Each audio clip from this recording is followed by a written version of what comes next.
Go.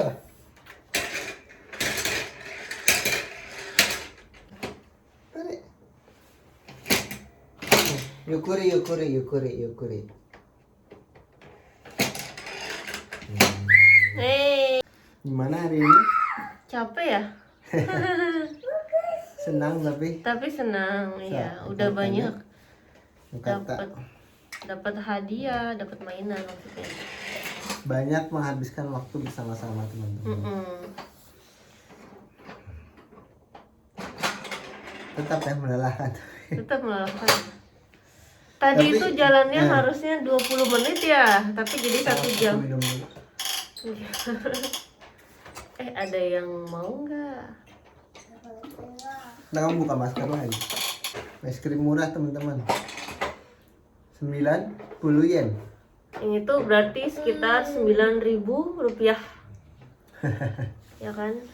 Jadi tadi kita itu hari ini ya main ke kota sebelah, Obu Kota City. Obu. Mm-mm. Untuk ngapain? Untuk merayakan gaji kedua aku teman-teman. Jadi kalau gaji pertama itu kita persembahkan untuk orang tua kita. Mantap.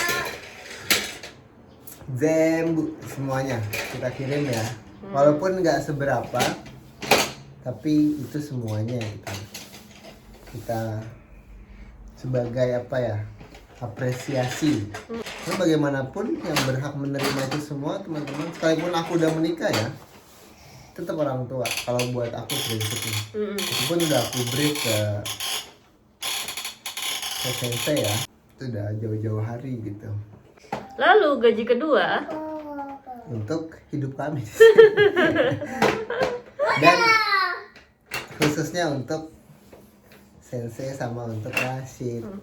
Udah? ini teman-teman sambil nemenin Rashid main Wow. mainan baru.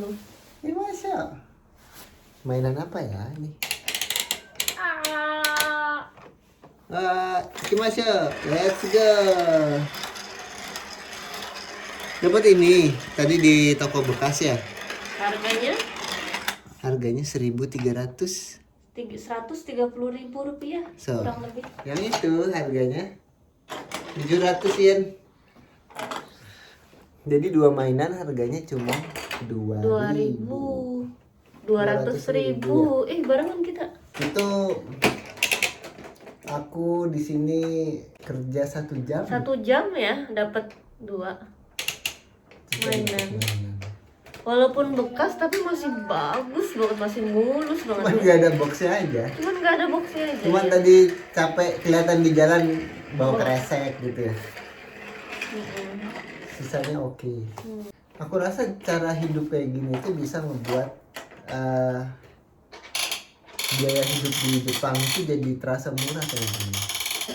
Kalau yang istilahnya gini ya, yang namanya beli mainan, perlengkapan, tapi asal harus teliti ya. Jadi kita beli bekas tapi masih oke, itu bisa menghemat banget. Jadi rasanya gaji UMR pun banyak masih bisa buat ditabung. Jadi kerasanya masih banyak lebihnya. Karena biasanya rata-rata ya untuk beli perlengkapan, mainan, yang biasanya mahal-mahal gitu ya, itu paling kita keluar cuma 30% aja teman-teman dari biaya aslinya. Oh iya. Jadi tetap bisa nyicil perlengkapan ya. Bisa punya panci, bisa punya alat kukus, Soalnya bisa punya laptop bagus, komputer bagus, TV. Kalau yang mau TV ya. di sini memang teman-teman yang namanya elektronik ya itu murah-murah. Jadi yang suka elektronik sama Tapi tetap sih harus hati-hati nih. iya sih. Kalau aku biasanya prinsipnya elektronik boleh murah tapi harus branded. Oh, Misal oke. yang kita tahu durabilitasnya ya, ketahanannya. Kalau di Jepang kayak Panasonic gitu ya. Terus Mitsubishi itu bagus. Atau kadang dari barang sampah teman-teman. Aku kan kerjanya bagian bersihin apartemen ya teman-teman ya. Kadang perusahaan tuh bingung untuk buang sampah nih. Kadang harus bayar gitu kan untuk buang sampah. Nah, kalau kita butuh, kita boleh minta izin. Kayaknya aku butuh deh ini di rumah. Oh iya silakan Malah bawa. seneng ya. Karena kan jadi nggak bayar mereka. Iya. Gitu. Jadi kita bawa pulang deh. Udah diantar sampai rumah. Didapat hadiah pula ya. Gratis. Gratis. Terus kita masih bisa ngukur. Kayaknya barangnya masih oke deh. Hmm. Jadi teman-teman kalau misalnya Kita.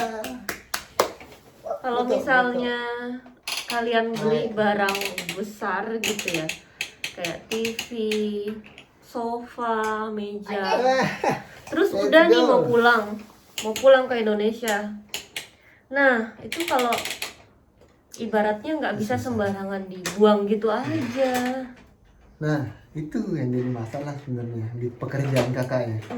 Karena anak-anak di Suse itu banyak kan beli barang Terus ditinggal gitu aja.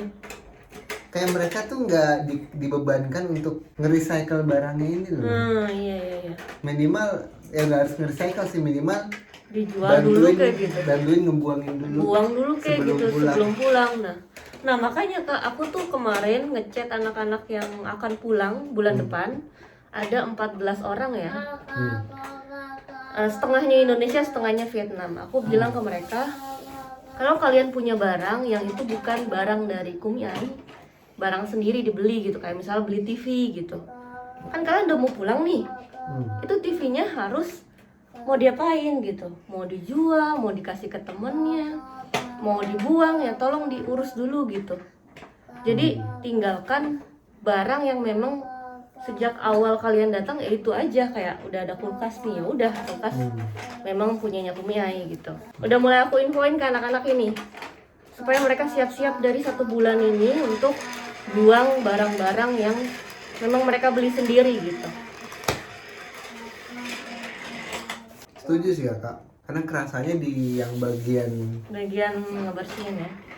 apa Tono Soji itu ya, untuk sebelum putus kontrak kita harus make sure semuanya itu aman, bersih. Di situ baru kerasa problemnya. Dan gitu di sini di Jepang lagi-lagi masalahnya adalah kekurangan tenaga kerja. Iya betul. Sudah cara ngelola sampahnya ketat ya kan. Terus pekerjaannya juga di berbagai sektor itu banyak yang kekurangan. Jadi berasa beban kerjanya tuh berasa. Tapi tetap sih teman-teman, secapek-capeknya kerja di sini, aku rasa ya lebih berat kerja di Indonesia. Iya benar. Cuman istilahnya kenapa tadi kayak kesannya mengeluh? Karena ada anggapan dari aku sendiri ketika melihat Jepang yang sudah sangat well established gini ya sistemnya, sudah tertata, terstruktur. Ketika ada satu hal itu kayak apa ya, kayak jomplang, itu kayak kerasa ini nggak bener nih gitu, kayak gitu. Ya sebenarnya buat aku orang Indonesia sih itu masih oke banget.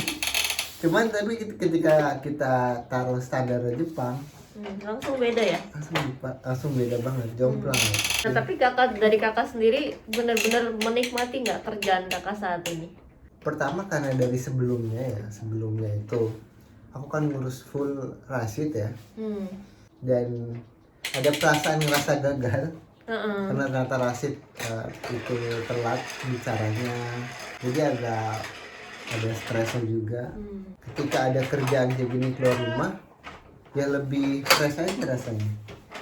Pertama itu satu, terus kedua di tengah aku kerja Rashid pun sudah ada wadahnya kan sekarang. Iya benar. Dan setiap waktu itu kami merasakan ada progres di Rashid. Jadi semakin ringan lagi stresnya. Iya ya. 3, dapat uang dong. Dapat uang, istilahnya dari yang ada tambahan ya gitu. sempat aku kayak ngusahain kerja gitu ya, tapi dapatnya kan aku dapatnya rupiah, karena Rupiah, iya. ngerjain apa yang ada di Indonesia secara online kan. Mm-mm. Ya paling banyak 1 juta gitu ya sebulan gitu. Itu saat itu juga udah ngerasa oh ya cukup nih, apa lumayan bisa nambah-nambah. Tapi ketika di sini sehari kerja 4 jam gitu ya, sehari 4 jam dapatnya hampir 1 juta. Kayak, Langsung kok beda gitu ya. enak ya gitu. Enggak 1 juta juga sih, kayak sekitar 650.000 ya, 4 jam tuh sekitar segitu, 600 ribuan. Seminggu 5 hari, sebulan 20 hari, ya anggap 15 hari. Itu udah sampai hampir 9 jutaan ya, 6 sampai 9 juta lah. Kalau setiap hari terus masuk. Iya. Itu udah Kerasa ya Kak? langsung makan teman-teman. Yeay, Apresiasi. arigato. Ya aku jadi juga bisa kontribusi kan, maksudnya tadinya kan kontribusinya itu kan bentuknya kan pelayanan ya, nemenin Rashid gitu kan. Tapi kalau sekarang kan bisa lebih beragam. Nemenin Rashid juga masih, saat Rashid sudah pulang berkegiatan bisa juga ngebantu buat uang makan, uang kebutuhan ya kan. Bisa nyisihin juga buat tabungannya Sensei gitu kan. Dan pas pulang itu suka bawa hadiah teman-teman.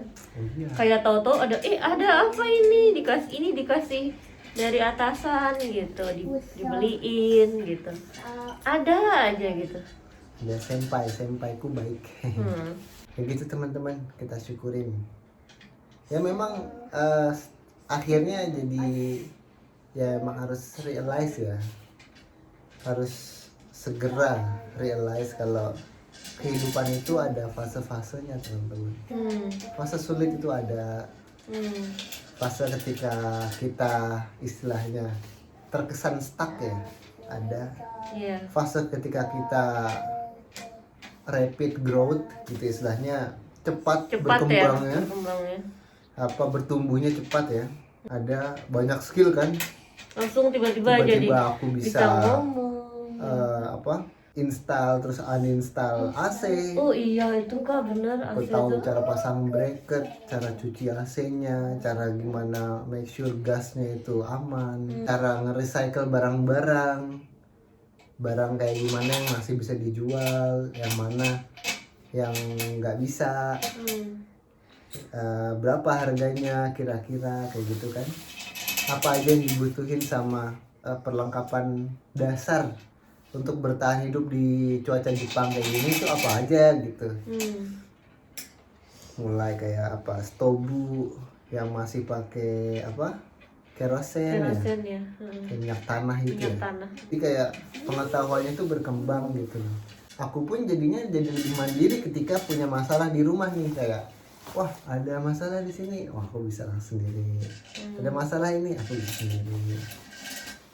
Kayak ganti ban gitu kan, bisa sendiri gitu. Biasanya kan mikirnya kayak harus ke Ion gitu, ke bengkelnya ya. Satu ban 9.000 ada, karena ban aku itu yang outbuild ya, yang Bridgestone itu ya. Jadi bukan yang sepeda biasa. Jadi kalau sepeda biasa itu mungkin ganti ban itu kalau ke tukang cuma 3.000 ya. Ini agak mahal. Ini bisa sampai 9.000 teman-teman. Nah kalau itu sendiri kan lumayan ya. Jadi intinya sih fase-fase itu ada ya. Dan harus berusaha dinikmati. Dan pasangannya harus saling nguatin ya. Iya. Saat itu aku stres banget teman-teman. Stres. Ya sudah, balik lagi sih, peran pasangan itu sangat penting ya. Pasangannya menenangkan. Harus bisa semacam ya saling ngertiin, saling support.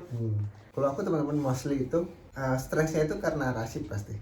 Kepikiran karena ngerasain ternyata jadi orang tua gini ya, punya anak. Ini manusia, ini tanggungan aku nih. Kalau istilahnya ada keterlambatan, ada masalah, berarti kan problemnya di aku. Jadi kalau stres sama diri sendiri sih enggak ya teman-teman. Udah kita berdua kan nggak ada masalah ya kak? Nggak ada masalah. Nggak ada Maksudnya masalah, maksudnya gimana ya? udah Kayak, saat ketika ada Rashid itu, aku udah langsung bilang ke sensei ya, kita itu udah harus mewakafkan diri kita untuk anak, mulai dari sekarang, gitu. Jadi apa ya, value-nya di situ. Jadi memang ya aku nggak tahu ya, ini kan aku masih belajar juga gitu. Apakah prinsip seperti itu salah atau enggak? Aku juga belum yakin 100% itu benar, atau apakah itu salah, aku juga belum tahu. Cuman aku rasa itu yang terbaik, aku rasa. Tapi ketika aku kayak gitu, ternyata ketika ada masalah di Rashid, itu langsung ternyata ini ya? stresnya 2 kali lipat teman-teman. Ya ketika curhat ke ibu bapak, ya kembaliin ke Allah nah gitu. Iya ya. Kembaliin ke Allah, itu semua punyanya Allah. Oh iya, ya udah. Istilahnya hal kayak gitu itu apa ya, terkesan pele gitu, atau terkesan apa ya, kita udah sering dengar serahin semua ke Allah. Iya, tapi itu ketika prakteknya kita menjalani langsung, terus kita ngerasa stressful di situ, kadang-kadang butuh ada orang yang untuk apa ya, nge-reminder kita lah, ngingetin lagi Ngingetin gitu. lagi. Udah serahin aja ke Allah gitu. Alhamdulillahnya masih ada ibu bapak. Iya benar. Jadi punya comfort zone yang bisa jadi apa ya, penetralisir Penetralisir ya. suasana hati gitu. Gitu. Hari ini kita having fun teman-teman. Jadi saya bisa sambil ngobrol deh pulangnya, karena masih ada tenaga ya walaupun capek. Aku mau makan ini teman-teman. Jadi Oke. mungkin udahan dulu ya. Terima kasih sudah nonton live yang tadi dan video kali ini. Semoga bermanfaat dan sampai ketemu di video-video lainnya, di live-live lainnya. Bye bye. Bye-bye.